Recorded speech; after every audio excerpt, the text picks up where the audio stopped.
Hello everyone, good morning, जय श्री कृष्णा, राधे राधे। अपन बात कर रहे थे, अपन ने कल ऐसे कुछ डायग्राम बनाया था, एक है ना, छोटा सा बना के बता देती हूँ, बस ज़्यादा कोई डीपली की बात नहीं है। ऐसे कुछ था, ठीक है। ये अपना था कंडक्शन बैंड, सॉरी वो वैलेंस बैंड, ठीक है। और यहाँ पे अपना क्या था,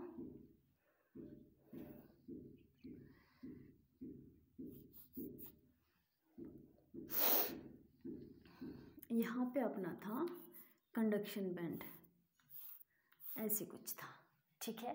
तो अपन ने यहाँ पे एक चीज़ पढ़ी थी, मैंने बोला था कि ये यहाँ से जाकर यहाँ चले जाते हैं। अब सुनो, ये कंडीशन कब बनती है, ठीक है। एक बार रिपीट कर देती हूँ अच्छे से, छोटे से रूप में इसको देखो। क्या है, अवक्षय परत बहुत पतली होती है। ये जो अवक्षय परत है बीच वाली, ये क्या होती है, बहुत पतली होती है। मैंने कहा था कि आंतरिक विद्युत क्षेत्र बहुत ज़्यादा हो जाता है, ठीक है। बहुत ज़्यादा होने से सहसंयोजी बंध टूट जाते हैं, अपने आप ही टूट जाते हैं वो सहसंयोजी बंध। तो पी भाग से इलेक्ट्रॉन, ये पी भाग से इलेक्ट्रॉन सीधे एन भाग के चालन बैंड में चले जाते हैं। कब? जब सहसंयोजी बंध टूट जाते हैं। तो इस पी भाग से इलेक्ट्रॉन एन भाग के चालन बैंड में चले जाते हैं। कैसे? सुरंग बनाते हुए। ये देखो, यहाँ से क्या करते हुए, सुरंग बनाते हुए, ठीक है। इसको एक तरीके से धारा का मान तेजी से बढ़ जाना भी बोलते हैं, ठीक है। इस वाले को एक तरीके से अपन क्या बोल सकते हैं, धारा का मान तेजी से बढ़ जाना भी बोलते हैं। क्लियर है यहाँ तक? अब सुनो ये अपना कल बीच में रह गया था, तो उसको अभी अपन ने कंप्लीट किया है। तो अब देखो,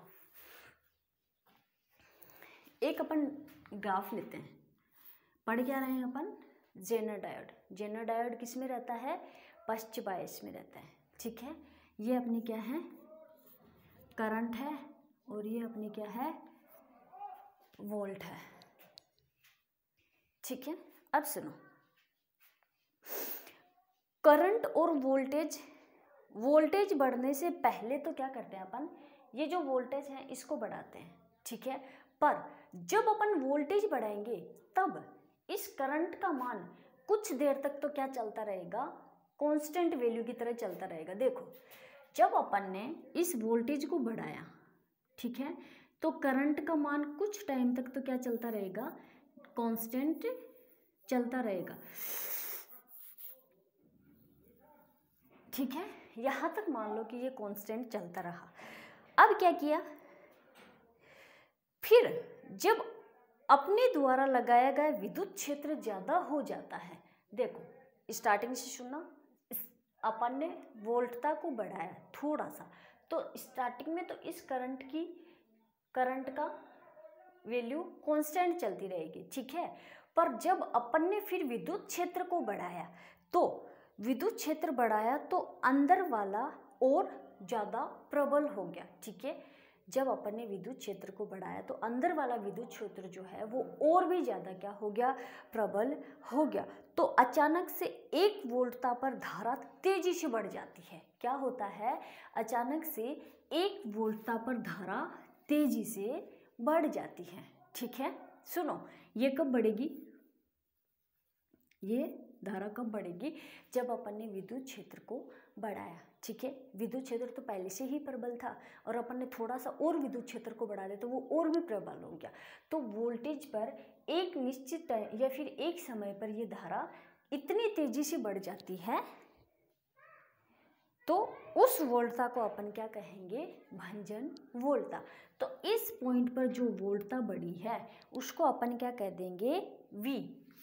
ये वोल्टता ही तो बढ़ी है, पता है वोल्टता बढ़ी है, तो इसको अपन क्या कहेंगे, भंजन वोल्टता। अभी याद रख लेना, मैं आगे नहीं बताऊंगी कि VZ कहाँ से आया है। ये VZ यहाँ से आया है, कहाँ से, इस I और V वाले से आया है। कब? जब अपन ने विद्युत क्षेत्र को बढ़ाया, तब वोल्टता का एक टाइम पर धारा की गति इतनी तेजी से बढ़ जाती है, और जो तेजी से बढ़ती है उस वोल्टता को अपन नोट कर लेते हैं, और उस वोल्टता को अपन नाम देते हैं क्या, भंजन वोल्टता। इसको अपन रिप्रेजेंट किससे करते हैं, वी जेड से, ठीक है। इसको किससे रिप्रेजेंट करते हैं अपन, वी जेड से। अब सुनो, अब ये जो वोल्टता है और ये क्रिया क्या कहलाती है, अपनी पूरी प्रोसेस क्या कहलाती है, अपनी जेनर भंजन कहलाती है। मैंने आपको कल वाली क्लास में बताया था कि भंजन दो प्रकार से होता है, एक जेनर और एक एवेलांस होता है। तो एवेलांस अपन यहाँ पे नहीं पढ़ेंगे, ओनली डिफरेंस पढ़ेंगे अपन जेनर और एवेलांस के बीच, ठीक है, क्योंकि एवेलांस अपने कोई काम की नहीं है, ओके, अपने जेनर काम का है, इसलिए अपन ने इस जेनर को पढ़ा है। तो ये पूरी प्रोसेस क्या कहलाएगी, अपनी जेनर भंजन कहलाएगी। क्लियर है यहाँ तक। अब सुनो, जेनर डायोड जो होते हैं वो किसके बने होते हैं, एक होता है जर्मेनियम और एक होता है सिलिकॉन। अपन इस वाले टॉपिक को जब से पढ़ रहे हैं, अपन सिलिकॉन और जर्मेनियम को पढ़ते हुए आ रहे हैं। तो वो क्यों पढ़ा अपन ने, बात किसकी कर रहे हैं, जेनर डायोड की। तो सुनो, जेनर डायोड हमेशा क्या करता है, फर्स्ट बायस में काम करता है। इसमें धारा बहेगी कितनी, माइक्रो एम्पियर की, ठीक है। जेनर डायोड के अंदर धारा कितनी की बहेगी, माइक्रो एम्पियर की बहेगी। जेनर डायोड किसका बना होगा, अब आप सब लोग सोच रहे होंगे कि हाँ जेनर डायोड तो जर्मेनियम का बना होता है। तो देखो, जेनर डायोड जर्मेनियम का ना बना होके किसका बना होता है, सिलिकॉन का बना होता है। क्यों, अब ये सिलिकॉन का क्यों बना होता है, तो सुनो, सिलिकॉन की प्रतिरोधकता क्या होती है, ज़्यादा होती है, ठीक है। क्या होती है, सिलिकॉन की प्रतिरोधकता ज़्यादा होती है, इसलिए जेनर डायोड जर्मेनियम का ना बनकर किसका बना होता है, सिलिकॉन का बना होता है। क्लियर है भाई, यहाँ तक सबको क्लियर है, ठीक है। अब सुनो, अब मुझे नहीं लगता है कि इसकी थ्योरी मेरे को बोलनी चाहिए या फिर बतानी भी चाहिए, ठीक है। अब तुम लोग कर लेना भाई इसको।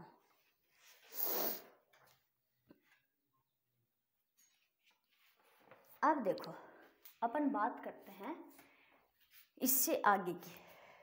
अब सुनो, एक लाइन बोल देती हूँ, यदि लगाई गई वोल्टता लगाई गई वोल्टता V है और भंजन वोल्टता VZ है, ठीक है। V तो क्या है, लगाई गई वोल्टता है, और VZ क्या है, भंजन वोल्टता है। तो लगाई गई वोल्टता V भंजन वोल्टता VZ के बराबर या उससे अधिक हो तो धारा का मान तो बढ़ेगा, परंतु वोल्टता का मान क्या हो जाएगा, नियत हो जाएगा। अब ये धारा का मान तो यहाँ से बढ़ गया, पर वोल्टता यहाँ पे ही क्या हो गई, नियत हो गई। इससे आगे वोल्टता नहीं बढ़ेगी, तो इसलिए वोल्टता इसी पॉइंट पर क्या हो गई, कांस्टेंट हो गई। क्लियर है। अब सुनो, अब अपन बात करते हैं किसकी, कि जेनर डायोड वोल्टता नियंत्रक के रूप में कैसे कार्य करता है। क्या है क्वेश्चन अपना नेक्स्ट, कि जेनर डायोड वोल्टता नियंत्रक के रूप में कैसे कार्य करता है। अब सुनो, ये अपना क्या है, रेक्टिफायर, ओके, रेक्टिफायर। यहाँ पे अपन क्या लगा देते हैं कि रेजिस्टेंस क्या काम करता है, धारा नियंत्रक प्रतिरोध है। ये क्या है, आर, ये क्या है, धारा नियंत्रक प्रतिरोध है, ठीक है। अब सुनो, अब बात किसकी कर रहे हैं, और सुनो, यहाँ पे अपन क्या लगा दे, लोड प्रतिरोध। ये लो जी, लगा दिया। इसको थोड़ा सा और बड़ा कर लो भाई, ये तो आगे आएगा ही नहीं। ये लो, इसको क्या नाम दे देंगे, RL। अब आपको पता है ये क्या है, अपना रेक्टिफायर। भाई ये ना अपन नाम लिख देना ना, R से लिख देती हूँ मैं, समझ जाना क्या है, रेक्टिफायर। अब सुनो, यहाँ पे RL है। अब आपको पता है कि डायोड की बात कर रहे हैं, कौन से की, जेनर की, और जेनर हमेशा कौन से में रहता है, पश्चिम बायस में रहता है। तो सुनो, यहाँ पे जोड़ो एक जेनर डायोड,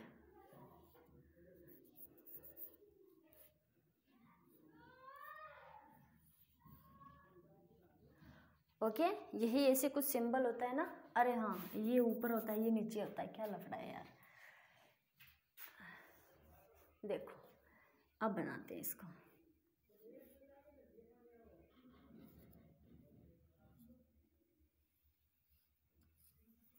ये लो। अब सुनो, अब क्या करोगे, इसको पश्चिम बायस में कनेक्ट करोगे तो ये क्या है इसका एन सिरा और ये क्या है इसका पी सिरा। तो एन सिरा किससे जुड़ा होना चाहिए, माइनस से। होना चाहिए कि नहीं होना चाहिए, होना चाहिए। सॉरी, एन सिरा किससे जुड़ा होना चाहिए, प्लस से, और पी सिरा किससे जुड़ा होना चाहिए, माइनस से होना चाहिए। अब ये कौन से में आ गया, पश्चिम बायस में आ गया। और आपको पता है कि जेनर डायोड किस में कार्य करता है, पश्चिम बायस में। और ये अपन ने यहाँ पे दिखा दी इनपुट वोल्टता वी आई, निवेशी वोल्टता, ठीक है। अब सुनो, और यहाँ से धारा गई आई आर, तो ये धारा यहाँ से जाती हुई इसके अंदर भी आएगी, डायोड के अंदर। डायोड के अंदर किसके रूप में आएगी, आई जेड के रूप में आएगी। तो ये धारा यहाँ से बहते हुए इसमें भी जाएगी और इसमें भी आएगी, पर इसमें किस रूप में आएगी, आई एल के रूप में आएगी। ये लो जी, आ गई। अब सुनो, इसके सिरों पर वोल्टता कितनी हो जाएगी, वी एल। ओके, ठीक है जी। देखो, अब एक चीज देखो, ये धारा आई आर यहाँ से जाके दो टुकड़ों में बट गई, एक तो आई जेड के पास आ गई और एक आई एल के पास आ गई। क्लियर है। अपन ने एक सर्किट बनाया यहाँ पे, ये क्या है अपना रेक्टिफायर है। इस रेक्टिफायर को अपन ने किससे जोड़ा, आर प्रतिरोध वाले रेजिस्टेंस से। इसका मतलब क्या होता है, धारा नियंत्रक प्रतिरोध होता है, ठीक है। और इसको अपन ने एक लोड प्रतिरोध लगा दिया यहाँ पे, और यहाँ पे अपन ने एक डायोड लगा दिया, ठीक है। अब इस वाले को, ये वी आई अपना यहाँ पे क्या है, निवेशी वोल्टता है, और ये आई जेड है। धारा यहाँ से बहेगी तो डायोड के ऊपर धारा कितनी हो जाएगी, आई जेड, और लोड के ऊपर धारा कितनी आ जाएगी, आई एल, और इसकी लोड के ऊपर वोल्टता कितनी होगी, वी एल होगी, ठीक है। यहाँ तक क्लियर है। अब ये आई आर है, ये एक तो इस टुकड़े में बढ़ जाती है, इस टुकड़े में, मतलब कहने का मतलब आई आर दो टुकड़ों में बढ़ जाती है। तो क्या अपन इसको ऐसे लिख सकते हैं, I R equal I Z plus I L, बिल्कुल लिख सकते हैं, लिख दिया। अब सुनो, देखो, तो आई जेड यहाँ पे क्या है, जेनर करंट है, और आई एल यहाँ पे क्या है, लोड करंट है, ठीक है। जब वी आई वोल्टता का मान, जब इस वी आई वोल्टता का मान जेनर डायोड की जेनर वोल्टता वी जेड, जेनर डायोड के ऊपर वोल्टता आपको पता है कितनी होगी, वी जेड होगी। तो जब वी आई वोल्टता का मान जेनर डायोड की वोल्टता से कम होता है तब जेनर डायोड कार्य नहीं करता है। आई रिपीट, इस वी आई का मान अगर कम है तो ये जेनर डायोड कार्य नहीं करेगा। आई रिपीट, जब वी आई वोल्टता का मान जेनर डायोड की वोल्टता से कम है तो जेनर डायोड यहाँ पर काम नहीं करेगा। जैसे ही वी आई वोल्टता का मान वी जेड से अधिक होता है, वी आई वोल्टता का मान जेनर डायोड से अधिक होता है या फिर उसके इक्वल होता है, ये कंडीशन याद रखना कि इस वोल्टता का मान जेनर वोल्टता से या तो आगे अधिक होता है या फिर उसके बराबर हो जाए तो जेनर डायोड भंजन क्षेत्र में आ जाता है। तो ये जो जेनर डायोड है ये कौन से क्षेत्र में आ जाता है, भंजन क्षेत्र। भंजन में आपको पढ़ा चुकी हूँ कि क्या होता है, क्लियर है। तो ये क्या हो जाता है, भंजन क्षेत्र में आ जाता है, जिसके कारण धारा तो बढ़ती है, ठीक है। अगर ये भंजन क्षेत्र में आता है ये वाला, तो इसके अंदर धारा तो बढ़ेगी, पर धारा तो बढ़ती है पर उसके सिरों पर वोल्टता जेनर वोल्टता के तुल्य रहती है। तो इसके सिरों पर इसके सिरों पर जो वोल्टता है वो किसके तुल्य हो जाएगी, वी जेड के, यानी कि वी जेड के तुल्य होगी। सुनो, आई रिपीट, जब इस वी आई का मान वी जेड से या तो अधिक हो जाए या फिर इक्वल हो जाए तो इस कंडीशन के अंदर जेनर डायोड क्या हो जाता है, भंजन क्षेत्र में आ जाता है। जब जेनर डायोड भंजन क्षेत्र में आता है तो यहाँ पर धारा का मान तो बढ़ेगा। क्या होगा, जब डायोड भंजन क्षेत्र में आता है तो यहाँ पे धारा का मान तो बढ़ेगा, परंतु Vz जो है, जो वोल्टता है, वो इस डायोड के सिरों के या फिर जो, तो वोल्टता क्या हो जाएगी, इस डायोड के सिरों पर Vz के तुल्य होगी। तो क्या अपन इस Vz के सिरों पर वोल्टता दिखा दें, Vz, ठीक है। तो इस डायोड के सिरों पर अपन क्या वोल्टता दिखा दें, यहाँ से लेकर यहाँ तक के Vz। क्लियर है यहाँ तक। अब सुनो एक चीज और, अर्थात हमें निर्गत में नियत वोल्टता की परिवर्तित धारा प्राप्त होगी।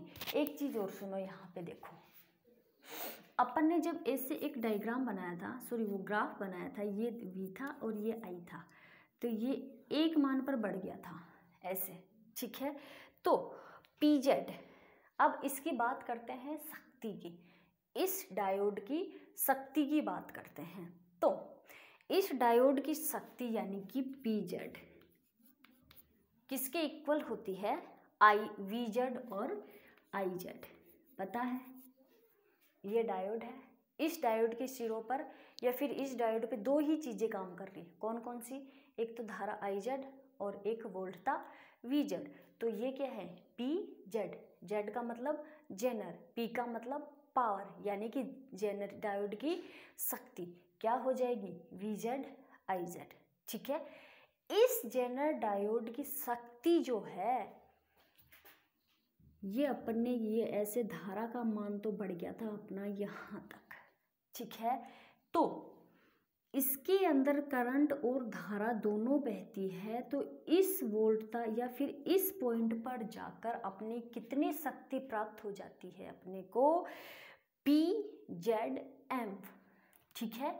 यहाँ पे कितनी मैक्सिमम शक्ति प्राप्त होती है अपने को, किसकी, इस जेनर डायोड की, कौन से पॉइंट पर, अरे ये जो ग्राफ है ये इसी से रिलेटेड तो है।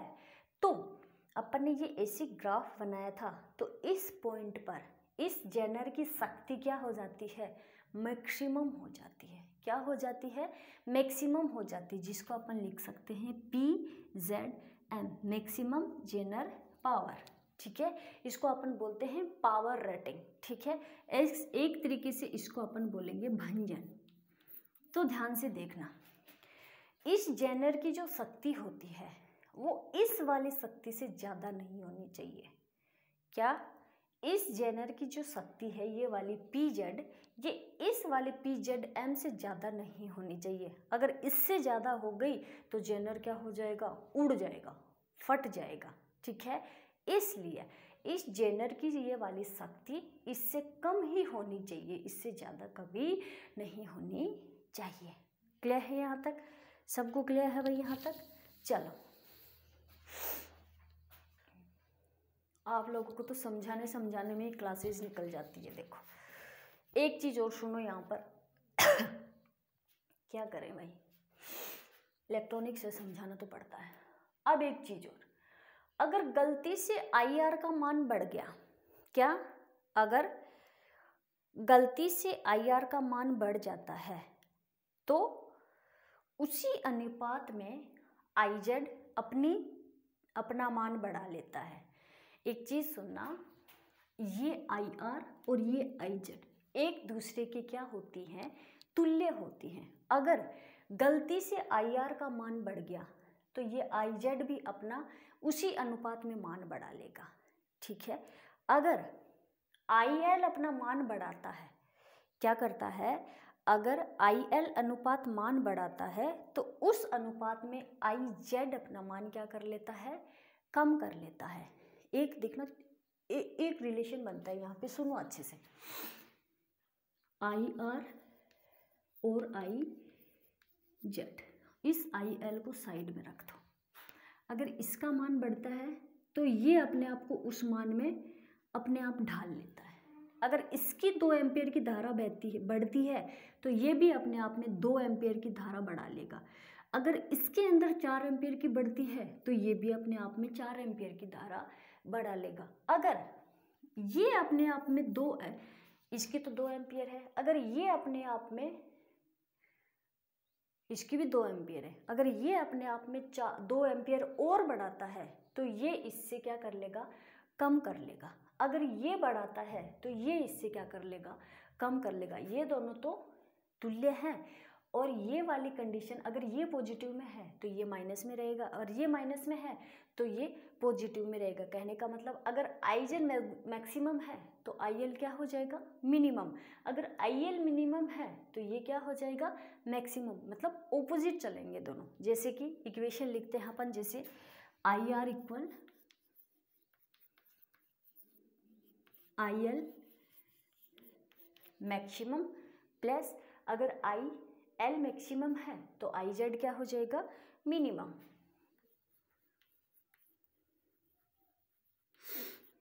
ये लो, अगर इसी तरीके से आप लोग देखो एक और,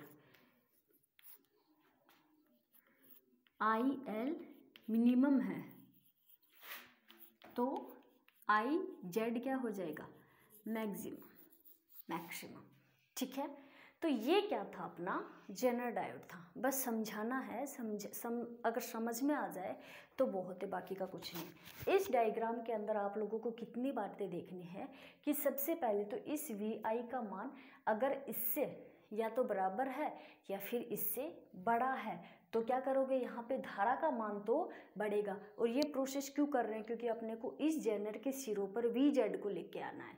ठीक है, सुनो, अगर वी आई का मान वी जेड से के बड़ा या फिर उसके बराबर है तो आई आर का मान यानी कि धारा का मान तो बढ़ेगा, पर वोल्टता क्या हो जाएगी, ये जो वोल्टता है ये इस जेनर के सिरों के तुल्य होगी। तो अपन ने यहाँ पे क्या कर दिया, वी जेड लिख दिया। सेकेंड बात अपनी आई थी कि इस जेनर की शक्ति इस शक्ति से ज़्यादा नहीं होनी चाहिए। कितनी होनी चाहिए, कम होनी चाहिए। ठीक है, एक थर्ड चीज अपने पास आई थी कि ये आई आर और आई जेड एक दूसरे के तुल्य होते, ये वाली इक्वेशन देख लो। क्लियर है यहाँ तक? ठीक है, अब सुनो, अब ये यहाँ पे अपना क्या खत्म होता है, जेनर डायोड खत्म होता है।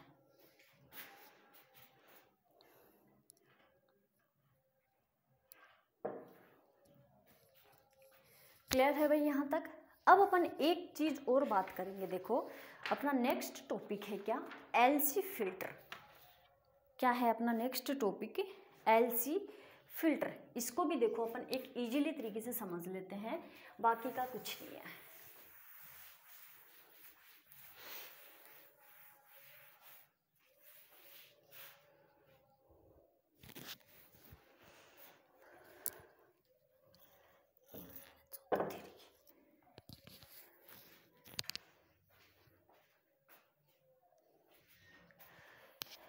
देखो, अपन क्या करते हैं, एलसी फिल्टर में प्रेरकत्व का प्रभावी मान। ठीक है, नेक्स्ट टॉपिक क्या है अपना, एलसी फिल्टर में प्रेरकत्व का मान। सुनो, प्रभावी मान अपने पास ये एक ऐसे एलसी फिल्टर ऐसे ही बनाया था अपन ने, ऐसे ही बनाया था। ये अपने पास क्या था, लोड प्रतिरोध। ये अपने पास क्या था, संधारित्र। ये क्या था, आरएल। पर पार्श्व पथ फिल्टर में अपन ने इसको एक नाम दिया था, क्या, टो का मान क्या था वहां पे, आरएलसी। ठीक है, अब सुनना, कुंडली संधारित्र लोड तीनों अपने पास था। अगर लोड प्रतिरोध का मान कम है, अगर इस लोड प्रतिरोध का मान कम है तो अपन ने पढ़ा था कि पार्श्व पथ संधारित्र यानी कि टो। ठीक है, अगर लोड प्रतिरोध का मान ज़्यादा है या फिर कम है तो अपन ने पढ़ा था पार्श्व पथ संधारित्र। इसमें क्या होता है, टो इक्वल आरएलसी। इसे कहते हैं अपन कालांक। इस टो को क्या कहते थे अपन, कालांक कहते थे। अगर लोड का मान कम है तो कालांक का मान भी क्या हो जाएगा, कम हो जाएगा। अगर लोड का मान ज़्यादा है तो कालांक का मान भी क्या हो जाएगा, ज़्यादा होगा। याद करें, पार्श्वपथ फिल्टर में अपन ने सिग्नल ऐसे प्राप्त किए थे कि नहीं किए थे, ऐसे किए थे ना, ये पार्श्वपथ फिल्टर के अंदर। तो RL इक्वल RLC, लोड ज़्यादा है तो कालांक ज़्यादा है, तो संधारित्र धीरे धीरे डिस्चार्ज होगा। अब देखो यहाँ पे एक चीज़ सुनो अच्छे से, ये अपन ने एक डायग्राम बनाया था, ठीक है। ये अपना क्या होता है, RL होता है, एक कुंडली, एक संधारित्र, एक लोड, किसके अंदर पड़ा था, पार्श्वपथ फिल्टर के अंदर पड़ा था। पर वहाँ पे अपन ने इस टो इक्वल क्या लिखा था, RLC लिखा था। अब एक चीज़ सुनना, अगर RL का मान ज़्यादा है तो इस कालांक का मान भी क्या होगा, ज़्यादा होगा। अगर इसका मान कम है तो इसका मान भी क्या हो जाएगा, कम हो जाएगा। अगर लोड ज़्यादा है, इसको सुनो, सबसे पहले तो मैक्सिमम है और अपन ने उसके अंदर एक ऐसे ग्राफ पाया था। तो अगर लोड ज़्यादा है तो कालांक भी क्या होगा, ज़्यादा होगा। जैसे ही लोड ज़्यादा हुआ कालांक भी ज़्यादा हुआ और संधारित्र क्या होने लग जाता है, धीरे धीरे धीरे धीरे डिस्चार्ज होने लग जाता है। क्लियर है भाई यहाँ तक। अगर संधारित्र धीरे धीरे डिस्चार्ज होता है तो अपन ने यहाँ से लेकर यहाँ तक परिवर्तन पढ़ा था। अगर संधारित्र धीरे धीरे डिस्चार्ज होता है तो अपन ने यहाँ से लेकर यहाँ तक वाला परिवर्तन पढ़ा था। तो और अगर तो इसका मतलब क्या हो गया, यानी कि यहाँ पर उर्मिका बहुत कम है, ठीक है। यहाँ पर क्या है, उर्मिका बहुत कम है। अगर ये डिस्चार्ज तेजी से हो जाए, अगर ये डिस्चार्ज तेजी से हो जाए तो उर्मिका क्या होगी इसकी, ये वाली उर्मिका, अगर ये धीरे धीरे डिस्चार्ज होगा, कुछ भी नहीं है, सिंपल सी बात है, 3 या 4 बातें हैं बस। अगर ये संधारित्र धीरे धीरे डिस्चार्ज होगा और ये धीरे धीरे डिस्चार्ज कब होगा, अगर इस RL का मान ज़्यादा है तो इस टो का मान भी क्या होगा, ज़्यादा होगा। अगर ये ज़्यादा हो गया तो ये क्या होगा, धीरे धीरे डिस्चार्ज होगा। अगर धीरे धीरे डिस्चार्ज होगा तो इसके अंदर ये जो अपने को करंट मिलेगी ये इस रूप में मिलेगी, ठीक है। तो ये यहाँ से लेकर ये जो वाला परिवर्तन है इसको अपन क्या कहेंगे, उर्मिका कहेंगे। अगर ये संधारित्र एकदम तेज गति से डिस्चार्ज हो जाए तो क्या इसका ग्राफ ऐसे बनेगा, नहीं। तो फिर कैसे बनेगा, देखो ये जो उर्मिका है इसका मान थोड़ा सा ज़्यादा मिल जाएगा अपने को, क्या हो जाएगा, इस उर्मिका का मान थोड़ा ज़्यादा मिल जाएगा। ये देखो यहाँ से लेकर यहाँ तक मिला, इसके अंदर कहाँ था, यहाँ से लेकर यहाँ तक था, और इसके अंदर कहाँ से लेकर कहाँ तक था, ये वाला है। तो बस 2 डिफरेंस आप लोगों को पढ़ने हैं। मतलब सुनो, अपन यहीं से एक चीज़ पढ़ लेते हैं बस, बाकी का कुछ नहीं है अपने पास। ये अपने पास क्या है, पार्श्वपथ फिल्टर था, सिंपल सी बात है, बाकी की बकबक करने से कुछ नहीं है। ये अपने पास क्या था, एक पार्श्वपथ फिल्टर था। इसका फर्स्ट पॉइंट आप क्या लोगे, अगर RL ज़्यादा है तो लोड क्या होगा, ज़्यादा होगा, ठीक है। सॉरी, RL ज़्यादा है तो लोड पर धारा का मान क्या होगा, कम होगा। तो टो इक्वल क्या होगा, RLC ज़्यादा होगा। ध्यान से सुनना, अगर RL ज़्यादा है तो लोड पर धारा का मान क्या होगा, RL ज़्यादा है तो इस लोड पर धारा का मान क्या हो जाएगा, कम हो जाएगा। अगर धारा का मान कम है तो टो इक्वल क्या हो जाएगा, RLC ज़्यादा होगा। टो क्या होगा, यहाँ पे ज़्यादा होगा। तो संधारित्र को अनावेशित होने में ज़्यादा समय लगेगा। अगर ज़्यादा समय लगेगा तो अपने को कुछ ऐसे ग्राफ मिलेगा, ये लो, यहाँ से लेकर यहाँ तक आप लोगों को पता है ये T के बीच बनता है, और इसका जब अपन औसत निकालते हैं तो ऐसे कुछ औसत आता है। तो ये कितना हुआ, EDC हुआ। ये कब हुआ, जब R का मान अपन ने बढ़ाया, ठीक है। तो धीरे धीरे चार्ज हुआ तो कुछ ऐसे ग्राफ मिलेगा, तो उसका औसत अपने को कहाँ मिल जाएगा, यहाँ पे मिलेगा। अब सुनो, यदि सेकंड बात सुनना, यदि RL कम है तो धारा का मान क्या हो गया, ज़्यादा हो गया, तो टो का मान भी क्या हो गया, कम हुआ। कम होगा तो संधारित्र क्या हो जाएगा, तेजी से डिस्चार्ज हो जाएगा। अगर ये तेजी से डिस्चार्ज होगा तो इसका ग्राफ कैसे बन जाएगा, ऐसे बनेगा। कहने का मतलब यहाँ से लेकर यहाँ तक ये परिवर्तन क्या हो गया, ज़्यादा हो गया। तो इसका औसत मान कैसे निकालेंगे, यहाँ से। तो ये क्या हुआ अपना EDC हो गया। क्लियर है।